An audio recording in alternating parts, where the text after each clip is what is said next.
Grieve साध साध सब नेक हैं, आप अपनी ठोरे।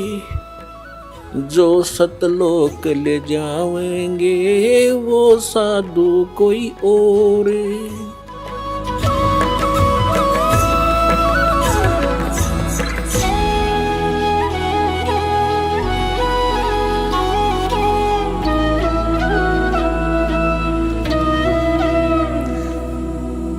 अब वो साधना कौन सी है जो परम अक्षर ब्रह्म की प्राप्ति होगी, शाश्वत स्थान प्राप्त होगा, जहां जाने के बाद फिर लौट कर कभी वापस नहीं आएंगे।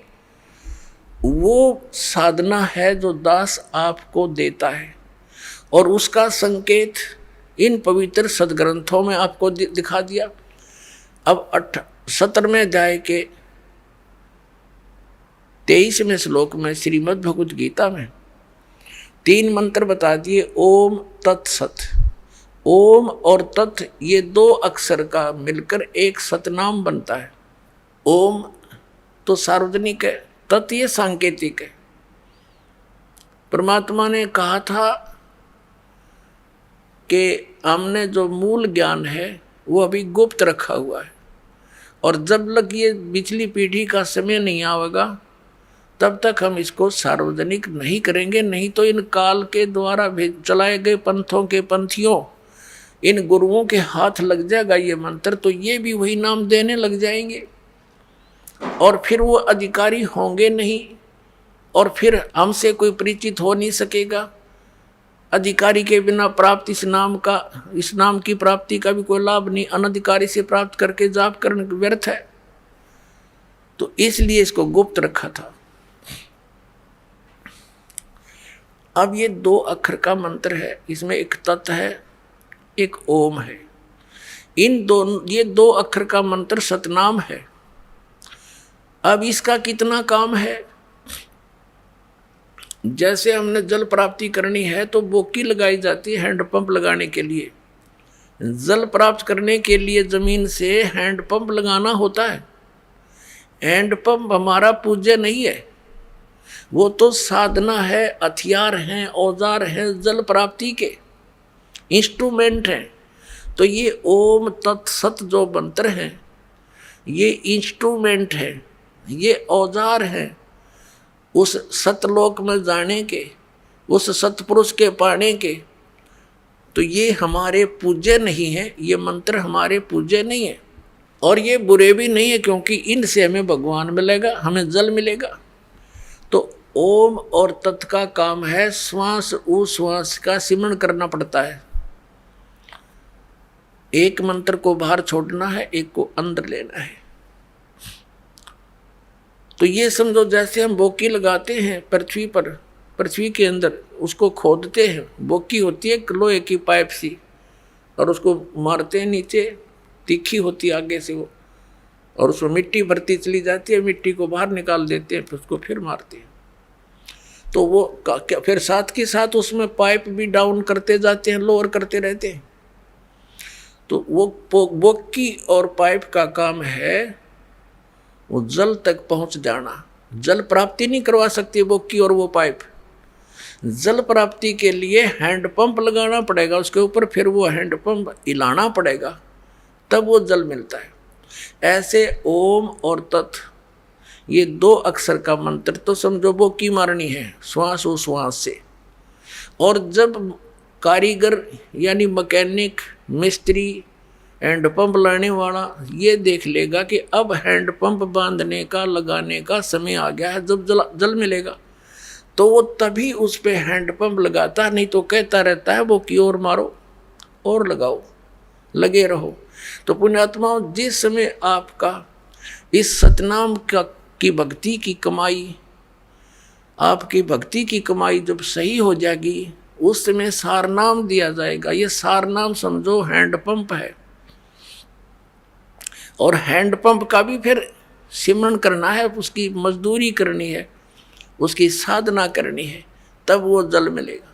तो ये तीनों मंत्र, आदि नाम भी कहते हैं सारनाम को, आदि नाम, और सतनाम को कहते हैं 2 अक्षर का ये ओम और एक तत्। तो इन तीनों मंत्रों के साधना से हमें परमात्मा मिलेगा। और जैसे आपको आज सुबह के सत्संग में, जैसा कि आपको पूर्व में बताया है कि ये भोली आत्मा इन अज्ञानियों के साथ, इन चोरों के साथ कितने खुश हैं, बड़े परम धनी मिल गए हैं, संत मिल गए। तो उसके विषय में सूक्ष्म वेद में परमात्मा कबीर जी ने कहा है कि साधों से ती मस्करी और चोरा नाल खुशहाल, ये मल अखाड़ा जीतेंगे युगों युगों के माल। तो इविन कहते हैं चोरों नकलियों संतों के पास तो बड़े प्रसन्न हुए बैठे हैं। और जब से इस दास ने ये मार्ग स्टार्ट किया परमेश्वर की आज्ञा से, उसी दिन से संघर्ष का सामना करना पड़ रहा है। क्रोथा कांड इसी कारण से करवा दिया अज्ञानी दुष्ट लोगों ने।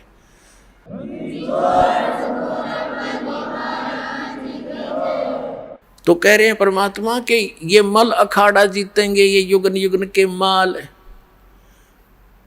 क्योंकि आप पिछले जन्म जन्मांतर से भक्ति करते हुए आ रहे हो और उनके अंदर विशेष कसक रहती है भगवान की।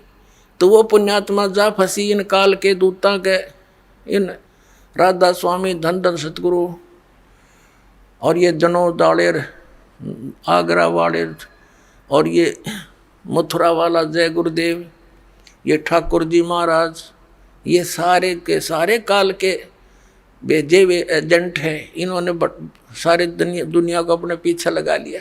अब ये पुण्यात्मा परमात्मा की चाह में लगे हुए थे, युगों युगों के माल हैं, पहलवान हैं, रेसलर हैं ये।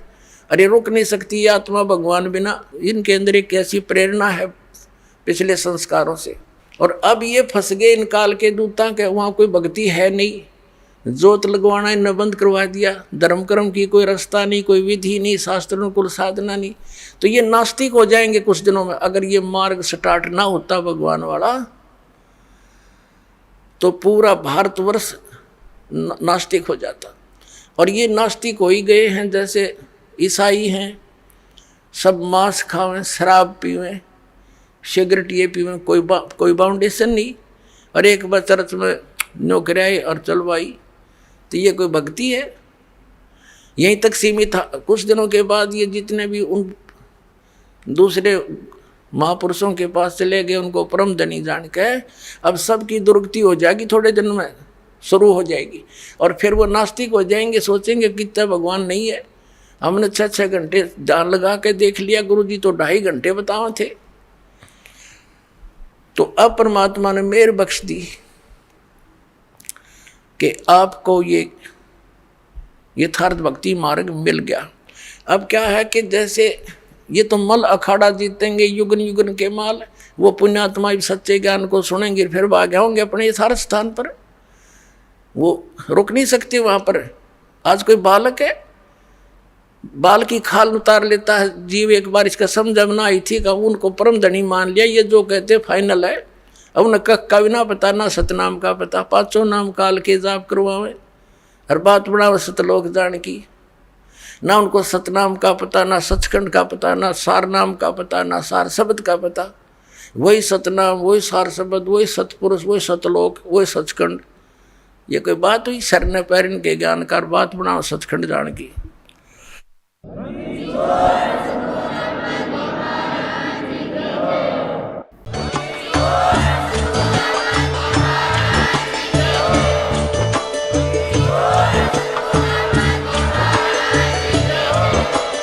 आप सुन रहे थे जगत गुरु तत्वदर्शी संत रामपाल जी महाराज जी के मंगल प्रवचन। अधिक जानकारी के लिए विजिट कीजिए हमारी वेबसाइट www.jagatgururampalji.org। संत रामपाल जी महाराज जी के शुभ आशीर्वाद से पूरे विश्व भर में 500 से भी ज्यादा नाम दीक्षा केंद्र हैं, जिन पर संत रामपाल जी महाराज जी द्वारा ऑनलाइन निशुल्क नाम दीक्षा दी जा रही है। अपने नजदीकी नाम दीक्षा केंद्र का पता करने के लिए संपर्क करें 8222880541।